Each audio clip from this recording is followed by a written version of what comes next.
पहले एपिसोड की शुरुआत में हमें पास्ट का सीन दिखाया जाता है जहाँ पे हाजिमे और सातो मिया किसी का वेट कर रही होती है और यहाँ पर हाजिमे कहती है कि ज़रूर से वो किसी और इंटरव्यू में फंस गई होगी और सातो मिया कहती है मतलब कि वो फिर से किसी और पेपर में आएगी और हाजिमे कहती है मैं थोड़ा और हार्ड ट्राई करूँगी तो किसी दिन तो उस तक पहुँच ही जाऊँगी। फिर यहाँ पर हम क्यो को आते हुए देखते हैं जो कि एक और ट्रॉफी लेकर आई होती है।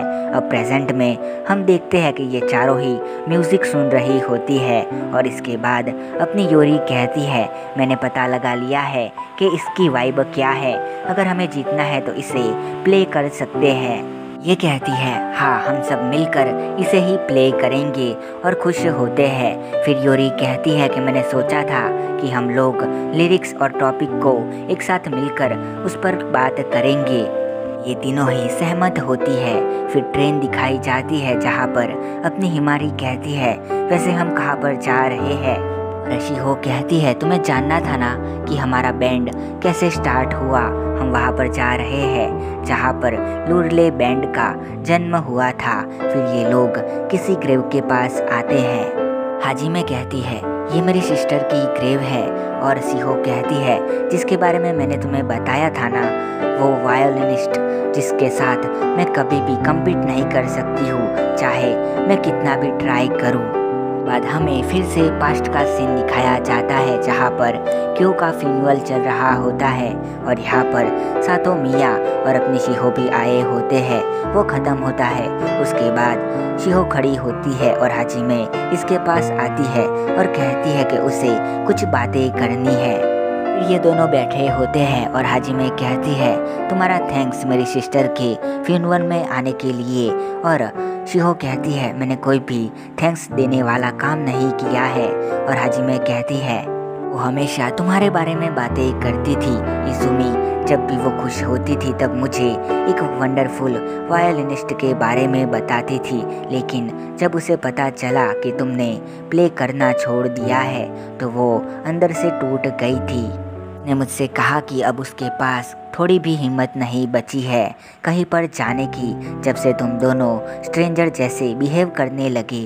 शिहो कहती है वो मेरा डिसीजन था और हाजिमे कहती है तुम्हें पता है कि वो एक गिटार प्ले करना चाहती थी और जब उसने सुना कि तुमने अपने हाई स्कूल में किसी बैंड को ज्वाइन किया है और फिर से प्ले करना शुरू कर दिया है तो वो ये सुनकर काफ़ी खुश हुई थी। से इस बात की खुशी थी कि अब तुम किसी तरह से म्यूज़िक से जुड़ी रहोगी एंड वो एक्सपेक्ट कर रही थी कि वो किसी दिन तुम्हें किसी कॉन्सर्ट में देखेगी। शायद वो तुमसे कुछ अच्छी चीज़ें एक्सपेक्ट कर रही होगी। के बाद हमें टाइम स्किप होता हुआ दिखाई देता है और ये हर बार इसकी ग्रेव पर आती है और बोलती है कि मैंने कभी आशा नहीं करी थी कि तुम मुझसे कोई बड़ी सी एक्सपेक्टेशन रखोगी। वैसे तुम्हारे लिए मैंने बजाना स्टार्ट किया था गिटार, सोचा था कि किसी दिन तुम मुझे सुनोगी, लेकिन मैंने कभी नहीं चाहा था कि कोई मुझसे पहले मर जाए जो कि मुझे सुनना पसंद करता है। ने मुझे काफ़ी अंदर से हिट किया है और मैंने कभी भी नहीं सोचा था कि तुम मुझ पर इतनी बड़ी जिम्मेदारी डाल दोगी। अगर मैं कभी भी श्योर नहीं थी कि मैं कुछ भी करूं पर तुम तक पहुंच जाऊंगी। अब मुझे किसी से फाइट नहीं करनी पड़ेगी। सही मायनों में मैं एक मॉन्स्टर हूँ। तुम्हारे मरने के बाद मैं तुम्हें फेस दिखाने के एबल हुई हूँ। मैं तुम्हारे साथ रियल होती हूँ। वैसे मेरे बैंड में अभी कुछ सही नहीं चल रहा है क्यों मुझे कोई ऐसा मिला जिसने कहा कि वो मेरे साथ प्ले करना चाहता है। मैं चीज़ों को ऐसे नहीं छोड़ सकती हूँ, ये मेरे लिए काफ़ी नहीं है पर मुझे म्यूज़िक प्ले कर कर काफ़ी मज़ा आता है। मैंने सोच लिया है कि मैं अपने फीलिंग्स के साथ हॉनेस्ट रहूँगी। क्यों मैंने फिर से अपने बैंड को छोड़ दिया, उसके अंदर मेरे लिए कोई भी जगह नहीं है, मेरे करने के लिए वहाँ पर कुछ भी नहीं है। मैंने सोचा था कि म्यूज़िक के साथ मेरा टाइम अच्छे से जाएगा, अगर तुम यहाँ पर होती तो मैं तुम्हें क्लिंज करने के एबल होती। आखिरकार तुम क्यों मर गई और सब कुछ मुझ पे छोड़कर चली गई। और तभी हम देखते हैं कि यहाँ पर हाजिमे और सातो मिया भी आते हैं और हाजिमे कहती है मैं हर बार इन फूलों को देखती हूँ और सोचती हूँ कि ये कौन रख के जाता है और फाइनली ये तुम हो, मुझे पता था। सातोमिया कहती है, मुझे तुमसे कुछ कहना था, थैंक्स, इससे हमारी क्यों खुश होगी। और शिहो कहती है, ये कौन है, ये तो फिनवल के दिन पर भी थी ना। और हाजिमे कहती है, ये क्यों की गर्लफ्रेंड है। और सातोमिया कहती है, मेरा नाम है सातोमिया मोमोका और क्यो चान मेरी सेनपाई थी और वो मुझसे विंड इंस्ट्रूमेंटल क्लब में मिली थी और मैं तुम्हारी भी बहुत बड़ी फ़ैन हूँ। क्यों हमेशा तुम्हारी बातें करती थी। वही पास्ट का सीन दिखाया जाता है जहाँ पर क्यों आके कहती है कि मैं तुम लोगों के साथ कॉन्सर्ट में जाने के लिए एक्साइटेड हूँ। और सातोमिया कहती है, तुम हर बार उस लड़की के कॉन्सर्ट में जाने के लिए एक्साइटेड होती हो। और क्यों कहती है, क्योंकि शिहो चान काफ़ी अच्छा बजाती है। और अब सातोमिया कहती है, लेकिन उसके बाद उसे कभी भी तुम्हारे कॉन्सर्ट में आने का चांस नहीं मिला। मुझे उसे कहने के लिए कई सारी चीज़ों की लिस्ट बनानी थी, सो मैंने तुम्हारी कई सारी परफॉर्मेंस देखी है। मैं काफ़ी डिप्रेस थी, तुमने मेरी हेल्प करी है ऐसी चीज़ें पाना जिसको क्यों पसंद करती थी और उनकी केयर करती थी। मुझे कम से कम सैड करती थी। और शिहो कहती है, उसे मैंने छोड़ दिया है, मैंने उस चीज़ को फेंक दिया है। और सातोमिया कहती है, नहीं नहीं, इस क्वाइट मत करो, डोंट क्वाइट। है जब तुम गिटार बजाती थी तब उसे लगता था कि जैसे वही गिटार बजा रही है, लेकिन अगर तुमने छोड़ दिया तो कोई ऐसी चीज़ गायब हो जाएगी जिसे क्यों हमेशा चाहती थी। ऐसा कुछ खोना नहीं चाहती हूँ जो कि मेरे पास है। और शिहो कहती है, वो मेरे म्यूज़िक को चाहती थी तो मुझसे भी ज़्यादा अच्छी थी जिस तक मैं कभी नहीं पहुँच सकती हूँ। और सातोमिया कहती है, वो सिर्फ वही करती थी जो कि जज की प्रेफरेंस होती थी, लेकिन तुम्हारा जो वाइल था वो एकदम फ्री और इमोशनल होता था, जैसे कि कोई गाना गा रहा हो। उसे इससे काफ़ी जेलसी होती थी। अब इसके अंदर एक और पास्ट का सीन दिखाया जाता है जहाँ पर क्यों कहती है कि मैं कब तुम्हारे जैसा म्यूज़िक प्ले कर सकूँगी। और अपनी शिहो कहती है, कोई बात नहीं, मैं तुम्हें वो पॉइंट्स दे दूँगी। और ये खुश होती है। और शिहो कहती है, सही कहा, वो एकदम जैसे बात करती थी म्यूज़िक के बारे में, वो एकदम सही ट्रैक था। इसकी पास्ट सेल्फ कहती है, हे, क्या तुम सब कुछ ऐसे ही एंड करना चाहती हो, लेकिन तुम खुद भी जानती हो कि ये चीज़ें तुम्हें अंदर से खा रही है। और ये कहती है, मुझे ऐसे लगता है कि जैसे मुझ पर कोई कर्ज है, क्योंकि म्यूज़िक मुझे लाइक नहीं करता है, मगर मैं अभी कभी भी क्वाइट नहीं करूँगी। और इनके सामने कहती है, हे, वैसे मैंने अपने बैंड को छोड़ दिया है, अगर तुम चाहती हो कि मैं प्ले करना जारी रखूँ तो क्यों ना तुम दोनों अपने आप से मेरे साथ जुड़ जाओ, क्या बोलती हो। सारी चीज़ों को मेरे कंधों पर मत डालो और अपनी आंखों से उस वर्ल्ड को देखो जिसके बारे में क्यों ने कहा था, और अपने आप से कुछ शब्द खोजो जिनको तुम क्यों से कह सको। जी मैं कहती है, अब हम तुम्हारे साथ हैं। और प्रेजेंट में हिमारी कहती है, वो ऐसे टेंस करता था जैसे ये लोग किसी हैवी वेट को उठा के जा रहे हैं। और अब पता चला कि ये लोग अपने म्यूज़िक के साथ किसी और को भी चेस कर रहे हैं, वो तुम थी क्यों चान। नेक्स्ट सीन में हम योरी और हिमारी को देखते हैं जो कि बैठे होते हैं और अपनी हिमारी कहीं पर खो गई होती है और योरी इसे हाथ लगाती है, तभी ये शौक से चिल्लाती है। और फिर योरी कहती है, क्या हुआ, और हिमारी कहती है, वो मैं कल, और फिर सारी बातें इसे बता देती है। योरी कहती है, सॉरी, फिर लगता नहीं है कि तुम इस मूड में मूवी देख पाओगी। और हिमारी कहती है, नहीं नहीं, कोई बात नहीं। और योरी कहती है, तो अच्छा, इसी वजह से उसने एसएस बैंड को छोड़ दिया। और हिमारी कहती है, हाँ, वैसे उसने कहा था कि उसे लगता है कि एसएस बैंड कभी प्रो नहीं बन सकता है। फिर उसने मेंशन किया था कि उसने लूरियल को खोजने के बाद सोचा कि वो प्रो बन सकती है। अब मुझे खुद समझ नहीं आ रहा। योरी कहती है, मुझे भी कई सारी चीज़ें समझ नहीं आ रही है। मुझे नहीं पता है कि उन लोगों ने म्यूज़िक अप्रोच के लिए कौन सा रास्ता निकाला था और मिज़ुकुची और इज़ुमी के बीच में क्या हुआ था, लेकिन पता नहीं वो मुझसे इतना हेट क्यों करती है। मैंने कभी भी उसके साथ इंटरेक्ट नहीं किया है। शायद से कुछ लोग कभी भी किसी के साथ नहीं होना चाहते हैं।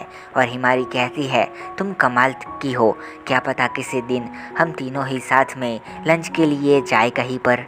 पूरी कहती है मेरे लिए कुछ लोग हैं जिनकी मैं केयर करती हूँ और उतने ही मेरे लिए काफ़ी है।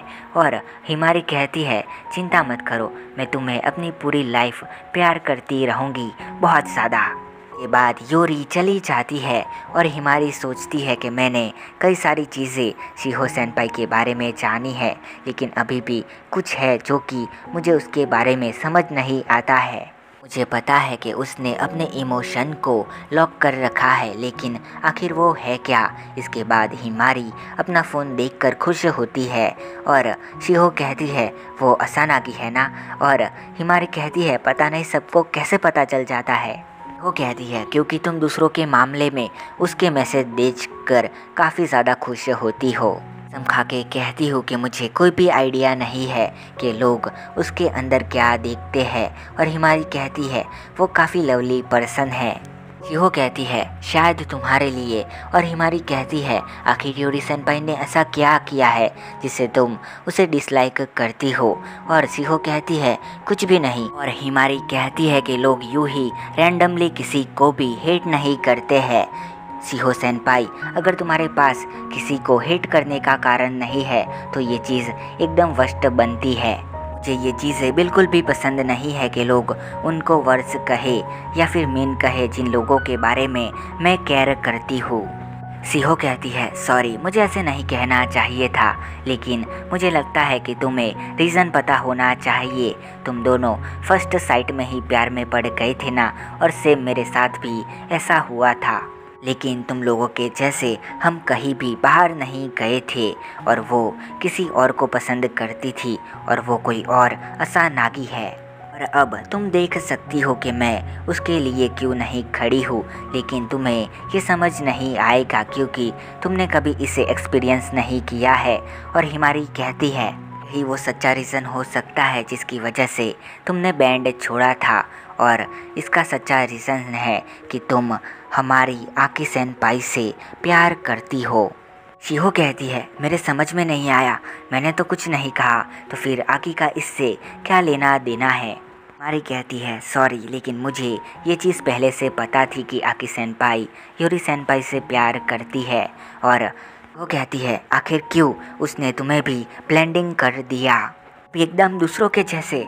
और हिमारी कहती है शिहो सेनपाई चुप हो जाओ। और शिहो कहती है अगर तुमने इसके बारे में किसी को भी बताया तो मैं तुम्हें मार दूंगी। और जाने लगती है। हिमारी कहती है अगर कुछ भी मुझसे हो सकता है तो मैं करना। और तभी शिहो कहती है चुप हो जाओ और इसे भूल जाओ, और यहाँ से रोते हुए चली जाती है। फिर सातोमिया और हाजिमे आते हैं और अपनी हिमारी कहती है मैंने उसे गुस्सा दिला दिया अपने घर पर। शिहो कहती है ये सब कुछ क्या हो गया, मैंने काफ़ी ट्राई किया था इन सब चीज़ों को छिपाने का। इसके बाद हम देखते हैं कि कई सारे लोग शिहो को कह रहे होते हैं कि हमें तुम्हारी परवाह नहीं है, तुम हमसे ऐसे नहीं कह सकती हो। सच कहे तो शिहो तुम हमारे साथ हमारे बैंड में ज्वाइन नहीं हो सकती हो, ना ही तुम प्ले कर सकती हो। और ये रो रही होती है। फिर आकी इससे मिलती है और कहती है तुम चाहो तो हमारे साथ ज्वाइन हो सकती हो। शिहो कहती है लेकिन क्यों, सब लोग मुझे छोड़ के चले जाते हैं तो तुम क्यों। और आकी कहती है क्योंकि मुझे तुमने जो कहा कि तुम इसके बारे में सीरियस हो वो मुझे पसंद है। वो कहती है वो भी मुझे किसी ना किसी दिन तो किक करके निकाल देंगे। फिर ये इनके साथ ज्वाइन होती है और कुछ टाइम दिखाया जाता है। और शिहो कहती है फर्स्ट टाइम में ही मुझे आकी के साथ प्यार हो गया था। के बाद हम देखते हैं कि अपनी शिहो कई सारे लव लेटर लिखती है और उनमें से एक को पसंद करती है। और क्लास ख़त्म होने के बाद शाम को आकी चान को देने जाती है, मगर वो देखती है कि यहाँ पर आकी तो अपनी सेनपाई से बात कर रही होती है और यूरी भी इसके हाथ को थपथपा रही होती है। इसके थोड़ी देर बाद अपनी यूरी चली जाती है और शिहो अपने आप को समझाती है कि वो दोनों सिर्फ दोस्त है, और अंदर जाने वाली होती है और वो देखती है कि जिस हाथ पर यूरी ने टच किया था उसे अपनी आकी किस कर रही होती है। ये चीज़ देखकर ये टूट जाती है और भागने लगती है और कहती है सब कुछ खत्म हो गया।